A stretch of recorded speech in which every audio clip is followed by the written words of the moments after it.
Hello students, हम lines and angles chapter कर रहे हैं सेवन्थ का। और सेवन्थ क्वेश्चन का चैप्टर करते करते हम पहुंच गए हैं एट्थ क्वेश्चन। कर लिए थे, नाइन्थ क्वेश्चन पर पहुंच गए। ठीक, तो हमारे नाइन्थ क्वेश्चन के अकॉर्डिंग कुछ क्वेश्चन पूछे हैं। तो क्वेश्चन के इसको समझने से पहले मैं आपको ये बात बताना चाहता हूँ। अगर आपने पिछली वाली वीडियो नहीं देखी तो उसको देखो, फिर ये अंडरस्टैंड हो जाएगी। तो क्वेश्चन नंबर फर्स्ट के according one adjusting to, one to के एडजस्टिंग है।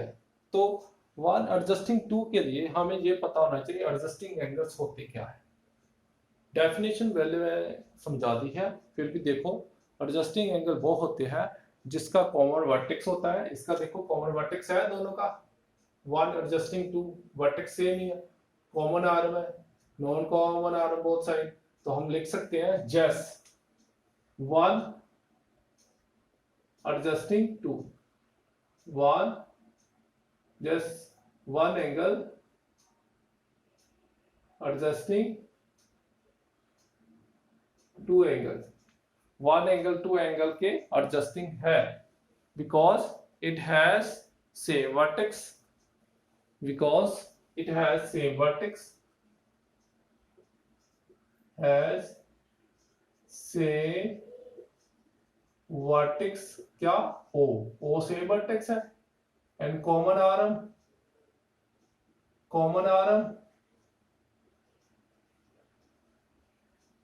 कॉमन आर्म क्या है और सी, एंड नॉन कॉमन आर्म कौन सी है, नॉन कॉमन आर्म है ओ ए एंड ओ ई।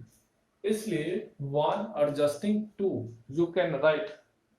ठीक है, दूसरा क्वेश्चन पूछा है ए ओ सी, ए ओ सी और ए ओ ई, क्या ये एडजस्टिंग है? नो, ए ओ सी ए ओ ई एडजस्टिंग नहीं है, क्योंकि हमारी एडजस्टिंग की सारी कंडीशन फॉलो नहीं करता। फॉलो का मतलब सेम वर्टेक्स होना चाहिए, कॉमन आर्म होनी चाहिए, नॉन कॉमन आर्म होनी चाहिए। इसलिए ये कंडीशंस को फॉलो नहीं करता, तो हम लिखेंगे नो। सेकंड का आंसर नो। ठीक, सेकंड का आंसर लिखो नो। तो दूसरा हमारा क्वेश्चन है लीनियर पेयर। लीनियर पेयर क्या होते हैं? दो एंगल्स। लीनियर पेयर तब होते हैं जो दोनों एक स्ट्रेट लाइन पर लाई करते हैं, जिनका सम 181 का है। जहां हम बोलते हैं एक स्ट्रेट लाइन के ऊपर लाई करते हैं, that is called linear pair. अब पूछते हैं, हम देखते हैं C O E and E O D एक लाइन पर लाई करते हैं ना, ये देखो सी डी लाइन पर।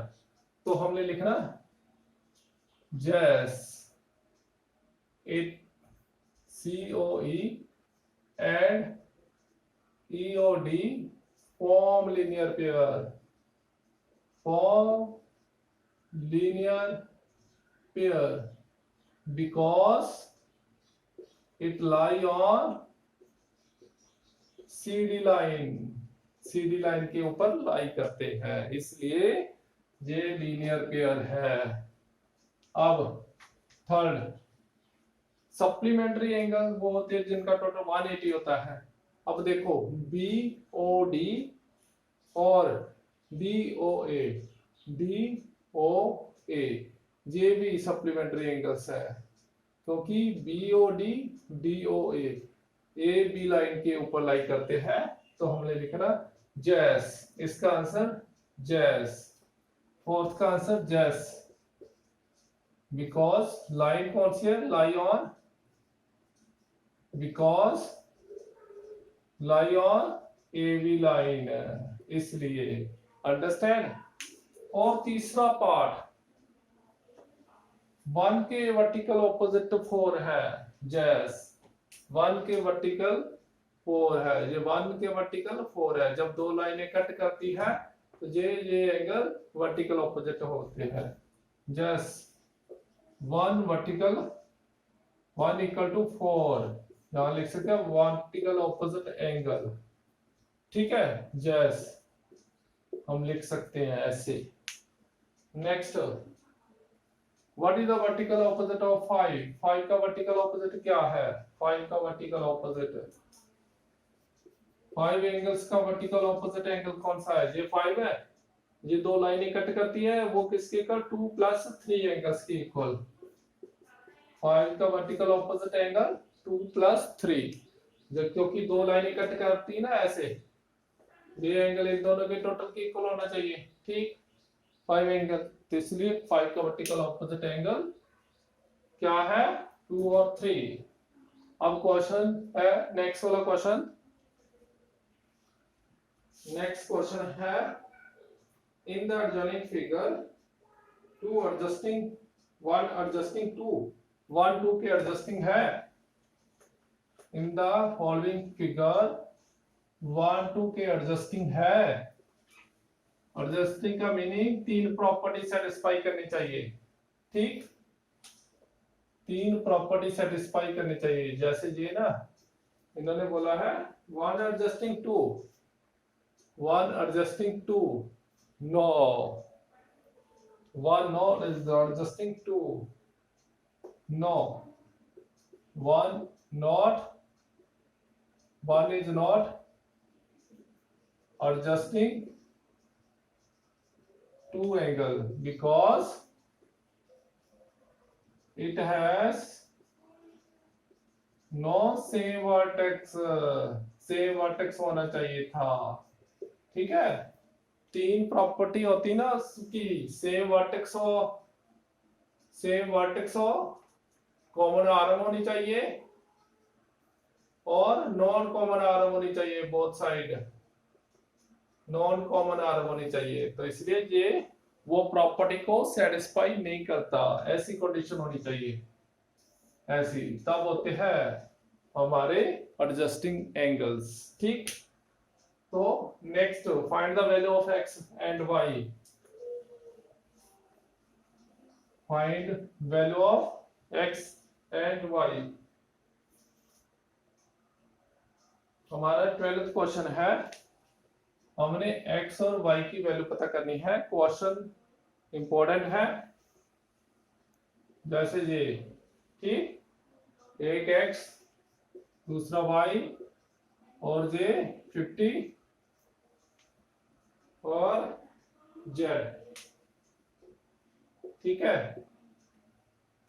तो हमने x y z की वैल्यू पता करनी है। तो हम देखते हैं कि 50 और z दोनों का टोटल 180, क्योंकि लीनियर पेयर फॉर्म करते हैं, लीनियर पेयर, ठीक है? ये एक लाइन पर लाई करते हैं ना, तो लीनियर पेयर फॉर्म करते हैं, इसलिए z बन गया 130 डिग्री, ठीक है? अब z किसके इक्वल है? y के। z किसके इक्वल है? y के। क्यों? वर्टिकल ऑपोजिट एंगल, जब दो लाइनें कट करती है वर्टिकल ऑपोजिट एंगल इक्वल होते हैं, तो ये 130, तो y भी हमारा बन गया 130। अब x किसके इक्वल है? x 50 के, बिकॉज वर्टिकल ऑपोजिट एंगल, ठीक? ये दो लाइनें कट करती है, ये वाला एंगल इसके, ये वाला एंगल इसके, और इन दोनों का टोटल 180, इन दोनों का भी 180। तो ये हमारे बन गए एक्स वाई जेड की वैल्यू, ठीक? तो अगर आपने नेक्स्ट वाला क्वेश्चन करना है तो वो भी देख लो अच्छी तरह इसको। नेक्स्ट वाले क्वेश्चन के अकॉर्डिंग हमारे जो ऐसे लाइंस है, ठीक? और ऐसे ऐसे, ठीक?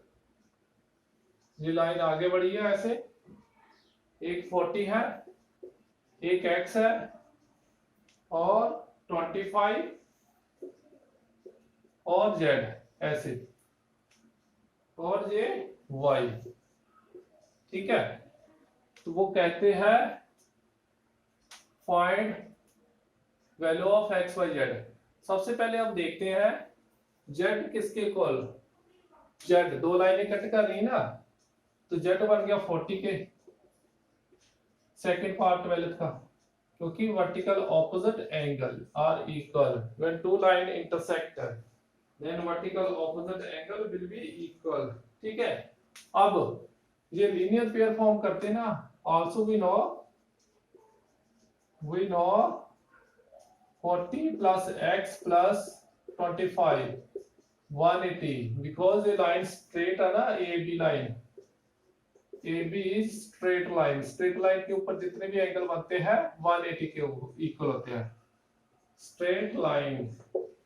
तो इसको इसको ऐड करो, 65 प्लस x 180, तो x बन गया 180 माइनस 65, तो x बन गया कितना 125 बनेगा, 115 बनेगा। ठीक है, 115, तो x की वैल्यू 115। अब हमारे पास बस रह गया y के लिए हम देखते हैं y प्लस जेड दोनों का टोटल कितना है 180, वो भी एक लीनियर पेयर है ना, लीनियर पेयर। अब z की वैल्यू कितनी है 40। ठीक है, तो y किसकी इक्वल 180 माइनस 40, तो y भी बन गया 140 डिग्री। ठीक है, इस तरह हमने सारे पार्ट कर दिए। ठीक, तो नेक्स्ट जो फिल द ब्लैंक्स है वो खुद अंडरस्टैंड करने की कोशिश करना, नहीं पता चलेगा वीडियो में शेयर करना, कमेंट देना और लाइक सब्सक्राइब और शेयर करो। Thanks for watching my video.